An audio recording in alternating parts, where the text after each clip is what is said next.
Welcome to Reset with Ball Doggett, a conversation connecting the industry. I'm Zadie Jackson, Business Development Manager for Ball Doggett.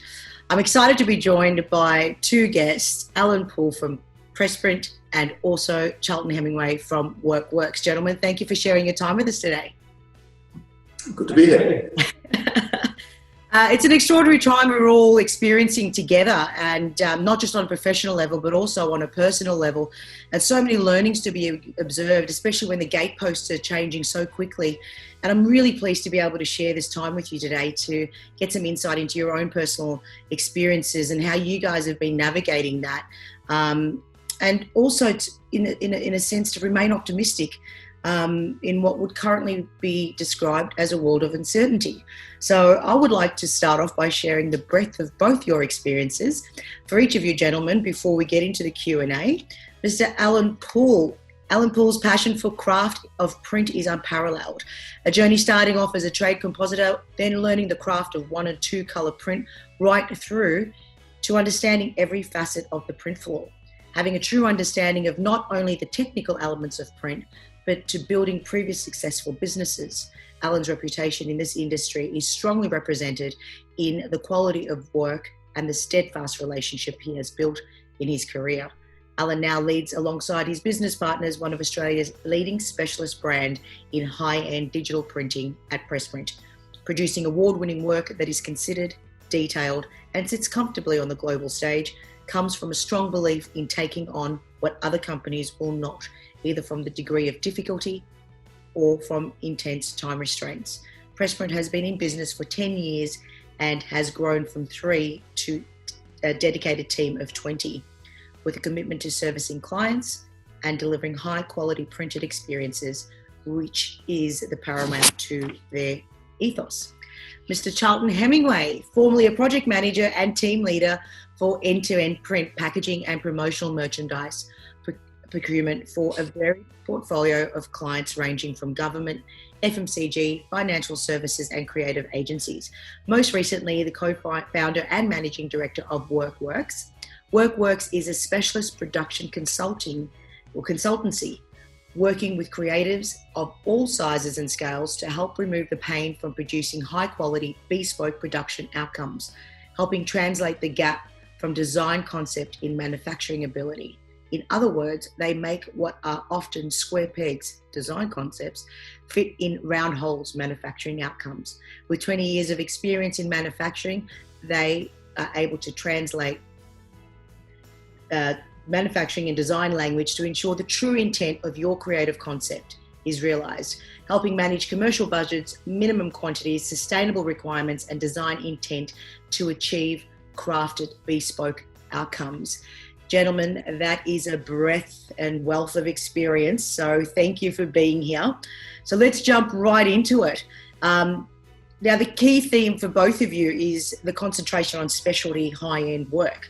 And Allain, let's start with you. Pressprint produces some really exciting and high-caliber printing for the Australian market. What makes Pressprint unique? And take us through how you guys shifted gears in March at the beginning of this challenging time.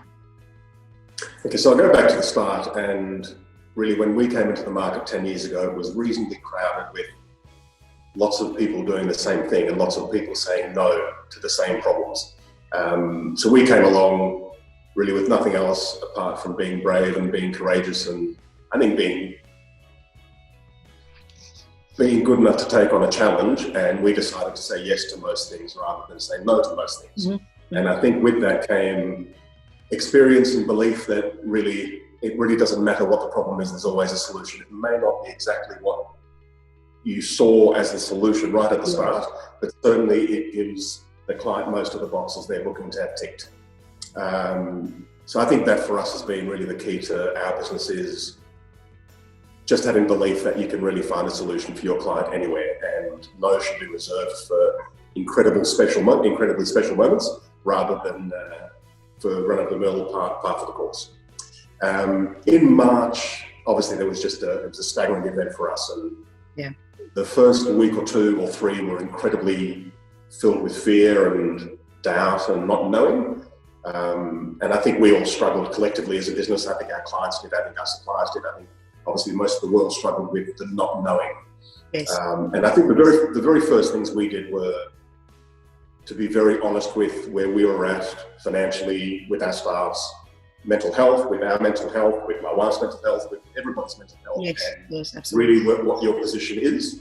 And I think once we got to dealing with our financial position, understanding it clearly and thoroughly, understanding what our commitments were to our suppliers and our creditors, the commitments our staff have to their banks, their homes. Once we understood all of that, life became easier.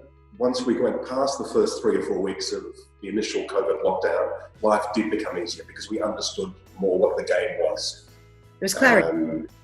There was clarity, and I think that's probably one of the big different things with the second lockdown is we no longer have fear. Firstly, we've spent many months being super organised and making sure our business is in a very sound position. So we've made sure that we've done all of our housework properly and we've cleaned all the cupboards out properly, and so we don't hold any fear on the finance side.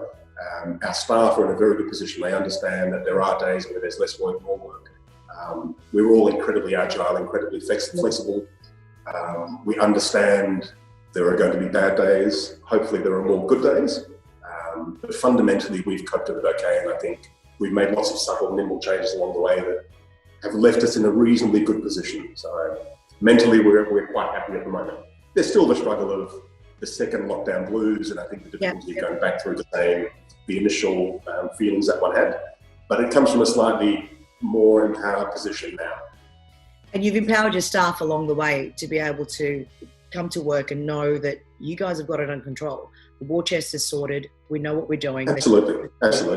And I think for them, I mean, for our guys, there's a hit that you take financially because some weeks they're not earning what they used to earn.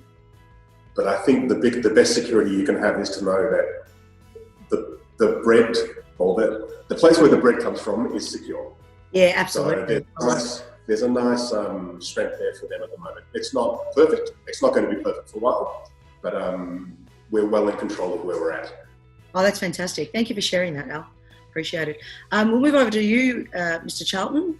Workworks is about making bespoke printed outcomes a reality. Talk us through who is Workworks and take us through the impact you have experienced in those early months as we all navigated the unknown.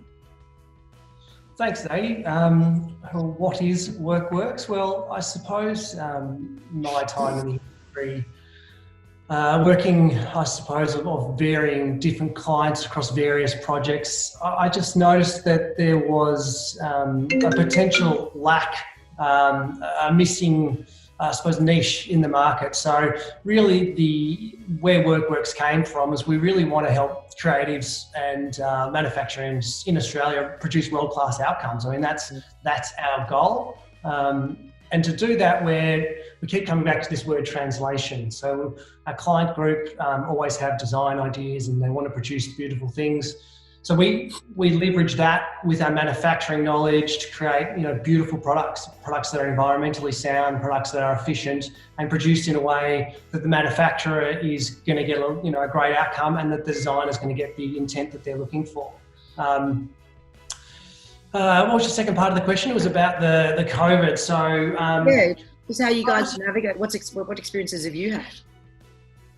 Oh, look, it's been interesting. We've only been in the game for 12 months now. We started at the end of last financial year. So we're still in the early growth and awareness phase. So yeah, look, it's been a really interesting time to start a business. And I use, a lot of people use the word resilience, but I think, 10 years down the track, I'm going to look back at this and really look at my notes and how we shaped the business to get through it. I mean, like all businesses, we looked at the outgoings, we looked at the incomings, and we just made it as efficient as we could. But we also, there's an opportunity in all of this, because there's no point wasting a good crisis. We took some time to look at our values and really become advocates for the industry. So doing things like this and reaching out to clients on a social level, on a how can we help you level, as opposed to would you like to buy something level, is something that really helped build and foster relationships. We've helped clients with referrals to find suppliers that, will help them get through their business, not in any other reason of, trying to support our business, but just trying to build relationships and serve. So, we've fought our way through. We've, had a good result and a good return on the 12 months we've put in, and we're just sort of getting ready to springbound for the next 12. I mean, obviously there's some optimism in there that things will return to normal, but we're a lean business and we're prepared to fight the good fight and work with our partners to build an experience and a solution that is there for the long term. Yeah, and I think it's important. I mean, both of you guys have got similar parallels in the sense that it's about servicing the client to for their outcomes, and sometimes clients don't even know the solution they need. We're actually our favourite clients. We actually think we're very strong on the finding the solution side. So. Yeah, exactly. And it's the human-centric element of going, well, we may not be able to help you in this instance. However, XYZ potentially could be a solution for you, because that puts you in the long play, of the game. So that's really exciting for you. And congratulations on your first anniversary too, mate. That's really exciting. Thanks, Sadie. Let's jump into Q2. Now, we as the three of us sitting on here, we advocate for print, we advocate for clients, we advocate for service. And as industry advocates for print assets that elevate brands and their equity and providing strong communication channels, especially now where there's so much white noise, right? Online information and brands trying to communicate. Share your experiences with our viewers on the value of using marketing spend on considered print pieces for brands looking to connect to the consumers. Charlton, do you want to kick us off? Sure. I think, it's our view that if something's worth doing, it's worth doing right. If you're going to use resources, time, money, energy into producing something, having an impact immediately and having, purpose and value in an ongoing sense, it's critical in achieving your return on investment. So, obviously, white noise, sure. Digital campaigns have less financial investment, but really, it's the same time invested, as print outcomes. So, I suppose what you need to think about is impact. Yes. And longevity. Yes. Of that outcome. So, if it's truly considered, it's my opinion that something that's tangible, if it's truly considered, will definitely be unbeatable in terms of return on investment. I suppose Workworks, the reason for being is we're here to champion that. Absolutely. We want to make it more achievable. We want to translate the design of language. We want to translate that into manufacturing so we can find ways to meet budgets. We can make the impossible possible. Really, you've got to make, we all should all be striving to make work that we're proud of. Absolutely. And, that's essentially the goal. I love that. Thank you for sharing that. Al, your thoughts? I think for us, it just goes back to the memory of something. So when you first either see something or feel something or touch something, that memory is the bit that carries your business a long, long way. Yes. And it's interesting when people walk into our office and they see we've obviously got a little show table of different cards and books and whatever else that we've done. But it's interesting when you see people's reaction as to what other people have done. And I think that's the real value in what we're trying to offer, is to be the one that stands out from the rest of the crowd. So I think for our clients and those that are serious about doing something different or offering their clients something different, I think that's where the bespoke printed piece does come in. It really separates you from the rest, and it's a tangible piece that people walk away with and can be touched and reached over and over again. So for me, that's the key to what we do, as opposed to either the mass marketing area or the online system. So I agree with you, Alan, because the whole psychology of actually having something in hand for the recipient, it's also about owning that space and then creating a partnership with the brand that is trying to deliver that communication to you, right? And then that memory or that association goes wider than the initial touch point that you had. So whenever there's any other paraphernalia to do with that brand, you also have this connection back to that original piece and that wonderful sentiment of what you felt in that very early time zone. I think it's very strong.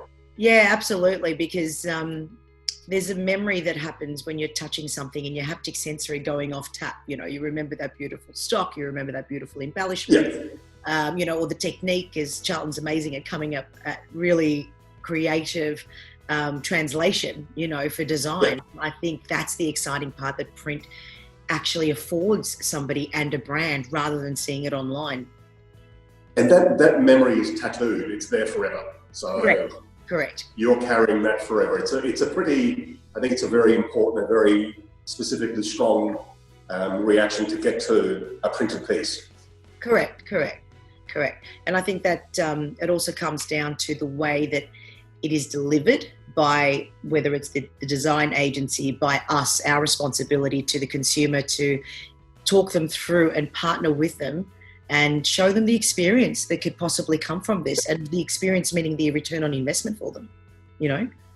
So really exciting. All right, now I am keen to hear some case studies leading into that segue that you guys may have worked on during this time that has actually drove an ROI or created leverage for a brand. Al, do you want to kick off? I've been thinking about this for a little bit, by the way, and there probably aren't too many absolute specifics that we can see that have made a measurable financial difference. But there were a couple of jobs that we did, and one was for a Tasmanian company, and the front of their card, well, the company's called Moss. The front of their card was green suede luxe or green velour. And I'm amazed to this day at how many people have just been absolutely blown away at it and what reaction they received to people just picking up that printed piece. And for us, it's a hard thing to be part of the return on investment for our clients, because usually when it leaves here, we're almost the third person removed from that ROI transaction. So I suspect that designers and agencies get a little bit more feedback to what the return on investment has been or what the return on feeling has been, because they are probably the conduit between the end client and us. So I suspect they get the feedback in between. Absolutely. And someone like Charlton might be better placed to give you a wider understanding, because he is the conduit between us and clients. Charlton, do you want to go from there? That's a beautiful handball. Return on investment, similar position to Al there. It's very difficult from our perspective to give you quantitative analysis on that. But this week I was working on an amazing piece. We've got a client who sells gift cards. You can imagine the retail FMCG market, when you are at the checkout, that's a fairly saturated market. You're up there with Apple, you're up there with Coles, you're up there with, you know, big players in the market. So this client was struggling for shelf presence. And unfortunately, they produced their cards offshore, but that's not the point. The point is, we came up with an idea. We had a proposal. So we collabed with their agency and we collabed with a manufacturer, and we came up with, you know, a SRA3 sheet, and we put all these different variations of their products up, and we came up with 50 versions of their carrier card. We ran foils, we ran PMS, we ran spot UV. And it wasn't a significant input, because in terms of a financial investment, I mean, it was dollars, but at the press, we did it in 48 hours. We quickly did lots of color changes. We ran fluoros. We did, you know, beautiful outcomes with contrast. So the client at the end of the day was able to have a tangible 50 variations of their product, rather than producing 1 million of them offshore and, you know, not knowing what that's going to look like or how it's going to, you know, how it's going to execute. So this gave them a quick turnaround. It gave them, so with these 50 versions, they can set up focus groups, they can do research, they can get in front of their stakeholders, and they can go into Coles and put one on the shelf and see which one has more presence. So yeah, I think that was a really good one, and a really great way to use the Australian manufacturers. I mean, we've got really good sophisticated equipment. We can do embellishments, we can do things fast, and even if we're not perfectly suited for the job, we're here to help. So yeah, look, that was a great one to set expectations, and also, I suppose, from a quality and a risk perspective, they now have a set colour and finished expectation that they can hand to their manufacturer overseas and say, this is what we expect. Yes. So I'm sure that client is going to see a long-term return as people fill their shelves. I agree, and the investment that you guys have actually created from your perspective is your IP and everything else to support that client is going to put them in a great position. And Al, just going back to your business card for Moss, I love the idea of a business card, and I'm a sucker for a beautiful business card, obviously because I've got a passion for paper and print, but it's more than that, because if you're in a networking environment, I've been in some circumstances where somebody's like, oh, check me out on Insta or LinkedIn. I'm going to have 5-6 other conversations like that. The one I'm going to go to is the one that has given me a business card, a calling card, their personality, and I'm going to reach out to them. And I think that's the beauty of making sure whatever your brand is emulating, it gets translated using, the term Charlton use, through the communication piece that you're sending through the market for yourself, Absolutely. And I think the business card, I think, is probably the greatest effort that you put into showing off what you are. And it's almost like I think if you don't have a powerful enough piece, it's almost like you haven't made a big enough effort. Yes. So I think the effort that you put into your card, that it's the first handshake, it's the first piece that people see and feel of you. I think it's the most powerful beginning. And I know it's the humble business card, but I think it's an incredibly, incredibly powerful tool. And you see it on people's faces when they pick up one that is unbelievable. Oh, look, absolutely. And look, it comes down to how you perceive value for your own brand and what you want to take out to the world. So, and I think you both execute them brilliantly, because we have partnered and, worked on some pretty cool projects together, and I enjoy doing that. Yeah. So, and just to finish off with the last question, can you guys share what experiences have you guys learnt about business and changing buyer behaviour through this time? Is there anything that you guys can pinpoint and would like to share with us? Charlton?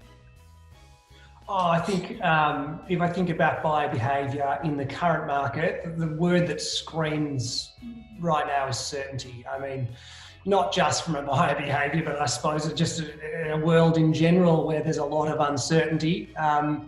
Anyone that's buying anything really is looking for that certainty. They know that they're getting what they expect. And I suppose this resonates with our sector. That's what really great creatives and great manufacturers do. You want certainty in a project. You go to a great manufacturer and a great creative, they inject passion into that, and that facilitates the impact. That's what gives that certainty.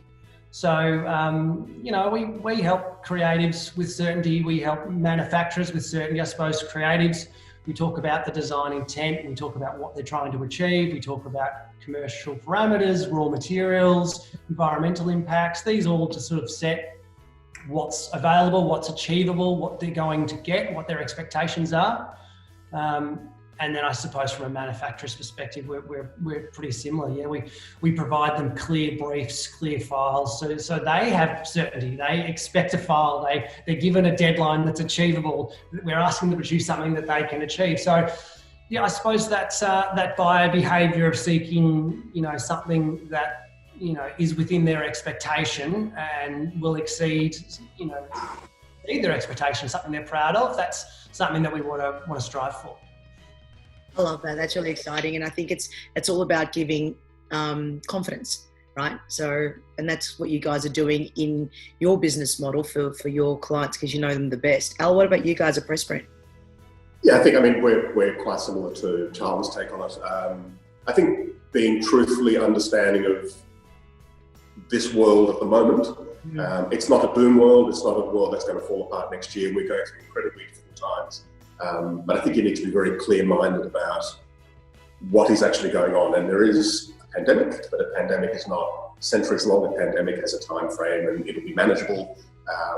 So with the clarity and confidence, they're the things we need to be instilling in clients. And keep your belief, understand what you've been doing and have been doing it so well for so long. That shouldn't change right now. Certainly you need to massage it a little and you need to tweak a little here and there, but the message is still the same message that was there a year ago. And Absolutely. The economy is still fundamentally right. What we're doing is still fundamentally right. We've just got a very big, high hurdle to get over at the moment. But don't change what you're doing, because what you're doing has been right for so long. Absolutely. And I think it's a natural fear in a lot of people, in the sense of pulling back their marketing spend through a time of challenge. That's the time where you really need to spend. Yeah, you've got to spend and that's it's marketing 101 at the end of it. And potentially CFOs don't see it that way, but if it's managed in a considered way, and it's managed with the right partnerships and suppliers, I think it actually is something quite powerful for a brand to stand on their 2 feet and go, we're here. Agreed. Yeah, so I think it's exciting. Gentlemen, Allain and Charlton, thank you so much for your candor and your perspective on at this time, sharing what is going to be a ride that we are going to be going through together. Thank you for your contributions in elevating the craft of print, as you always do. And also, I think also driving the marketing spend through considered channels, with the main focus actually being on print. And I think you guys do that exceptionally well. We wish you and your businesses continued success. And thank you again for joining me on Reset with Ball Doggett. To our viewers, thank you for joining us. I hope you enjoyed this episode as much as I have, and we appreciate your support on our launch episode last week. Click on the subscribe button below to keep in touch with the rest of the episodes that are coming through. As with all our guests, we've asked Allain and Charlton the question, what optimism looks like to you for your businesses right now? Head down below into the description of this video for the responses. Gents, again, to our viewers, thank you, everybody, and have an amazing rest of the day. You too. Thanks, Amy. Thanks so much, guys. I appreciate it.